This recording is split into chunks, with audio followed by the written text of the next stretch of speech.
Mesdames et messieurs, je m'adresse à vous alors que la France est en deuil, après la disparition de Jacques Chirac. Le président de la République fera une intervention solennelle ce soir. Je tenais moi-même à saluer au seuil de cette salle où se réunit le Conseil de sécurité la stature de l'homme d'État, l'avocat inlassable des valeurs de la République et le défenseur vigoureux d'un ordre international fondé sur le droit. Mesdames et messieurs, je vais présider dans quelques instants avec le ministre de l'Allemagne, du Ghana, du Chili, du Mexique et de Singapour la première réunion. Il vaut mieux qu'on soit qu'un seul à parler. Merci. Je vais donc présider dans quelques instants avec les ministres de l'Allemagne, du Ghana, du Chili, du Mexique et de Singapour la première réunion de l'Alliance pour le multilatéralisme. L'Alliance pour le multilatéralisme vise à porter un agenda positif pour la coopération internationale.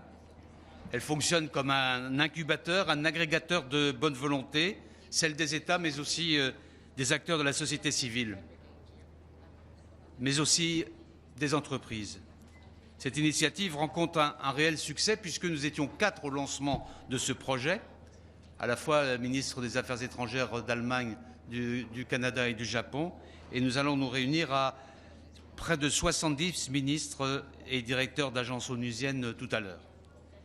L'Alliance présentera ses premières initiatives construites selon cette méthode, cette nouvelle manière de faire du multilatéralisme et d'alimenter le travail des organisations internationales. On passe du concept au réel et toute une série d'initiatives concrètes vont être formalisées au cours de cette réunion, que ce soit sur le droit humanitaire, sur la sécurité, sur les questions d'éducation, du climat ou de préservation des biens communs. Mais il y aura une nouvelle initiative qui sera aussi proposée, celle du partenariat pour l'information et la démocratie, initiée par Reporters sans frontières et qui est déjà endossée aujourd'hui par un groupe de 20 États. L'émergence d'un espace numérique global bouleverse le monde de l'information. Cette évolution est porteuse de progrès, mais aussi de risques. La fragilisation du journalisme professionnel, le maintien d'un contrôle politique sur les médias dans de nombreux pays, le développement de la désinformation massive en ligne, notamment lors des campagnes électorales, toutes ces évolutions minent la confiance dans les institutions démocratiques, y compris dans les médias professionnels libres. Et le partenariat pour l'information et la démocratie apporte une réponse à ces défis. Il vise à mobiliser États, professionnels des médias, entreprises et sociétés civiles afin de défendre la possibilité de chaque individu d'accéder à une information libre. Christophe Deloire va vous en dire un mot, en particulier sur le fonctionnement, mais surtout le texte du partenariat qui sera diffusé aujourd'hui pose pour la première fois dans une déclaration politique les principes d'un droit à l'information fiable. Les critères retenus sont clairs. Une information est fiable dans la mesure où sa collecte, son traitement et sa diffusion sont libres, indépendants, divers et fondés sur le croisement de plusieurs sources, dans un paysage médiatique pluraliste où les faits peuvent donner lieu à des interprétations et à des points de vue variés.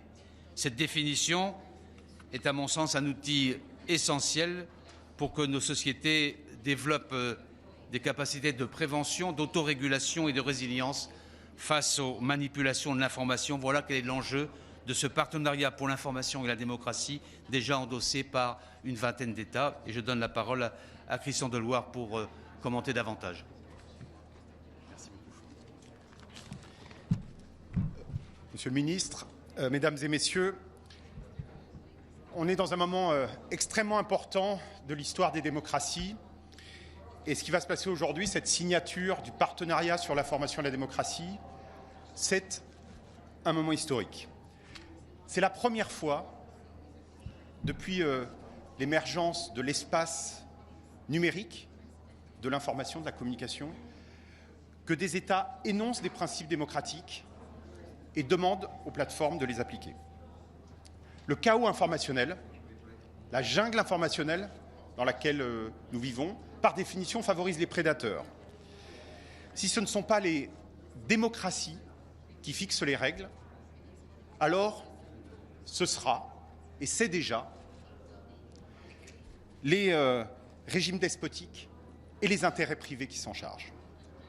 Bref, il faut des principes démocratiques et il faut les imposer leur respect aux algorithmes. C'est fondamental, vous le disiez, pour la liberté, l'indépendance, le pluralisme et la fiabilité de l'information et au-delà, pour l'exercice concret de la liberté d'opinion et d'expression. C'est une initiative de la société civile. C'est une initiative à l'origine de Reporters sans frontières qui a créé, il y a un tout petit peu plus d'1 an, la Commission sur l'information et la démocratie composée de 25 personnalités du monde entier. En moins d'1 an, on aboutit aujourd'hui à l'Assemblée générale de l'ONU à la signature de ce partenariat sur l'information et la démocratie.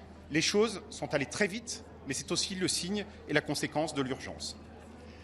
Je voudrais saluer l'engagement des dirigeants, l'engagement des pays, d'ores et déjà signataires, des 20 pays, remercier la France, le président de la République, le ministre des Affaires étrangères pour la capacité de mobilisation dont ils ont fait preuve autour de ce sujet. Et puis, il y a des prochaines étapes, ça n'est pas terminé, avec bientôt la création d'un forum sur l'information et la démocratie qui visera à favoriser des régulations, des autorégulations pertinentes sur ces grandes questions totalement nouvelles pour certaines d'entre elles qui émergent à la faveur du développement de l'espace numérique.